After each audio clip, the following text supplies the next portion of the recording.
හම්මට සිරි ජිල්බුවා මාළු අල්ලනව නේද? මාළුන්ගෙත් දැන් එනවා ලොකු සීන්. පණුවෙක් දුන්නටවත් කන්නේ නෑනේ. ආයි මොකෝ උඹලට මම බුරියානි දෙන්නේ නෑ බං. හම්මට ජිල්බු මාළු අල්ලනව නේ? වැඩක් නෑ බං. එකෙක් වත් අවුන්නේ නෑ ගියාංකෝ. ඕකටත් අත්ගුණේ තියෙන්න ඕනේ යකෝ. මෙන්න මෙහෙ දීපන් උඹට මාළු අල්ලලා පෙන්නන්න මම. බක් කරලා බලංකෝ කැමති නම්.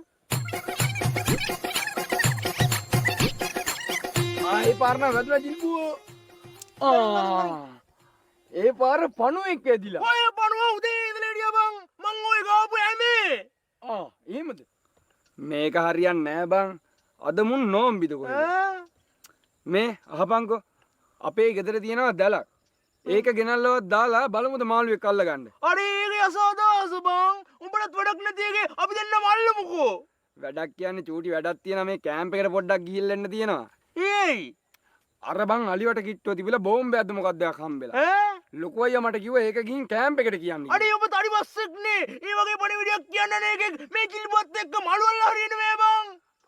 අඩෝ ජිල්බුවා මම යන්න ගියපු ගමන නවත්තලා මාව මෙතන නවත්තගෙන මට කියලා මාළුත් බාගෙන මාත් එක්ක කයියට ඇවිල්ලා උඹ නිකන් තුප්පයි කතා කියන්න එපා ජිල්බුවා. රටේ වගකීමක් තියෙන පුරවැසියෙක් මම. මට වැඩක් කිව්වොත් මං ඒක අකුරට ඉස්ත කරනවා. මම යන්න පරක් වෙලා බෝම්බ පිපුරලා මොකක් හරි කරදරයක් වුණොත් එහෙම දෙනවා.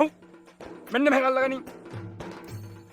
මේ ජිල්බු මාළු අහු වුණොත් එහෙම කිලෝ එකක් හවසට ගෙදරට එවනවද? දැන් නෑ.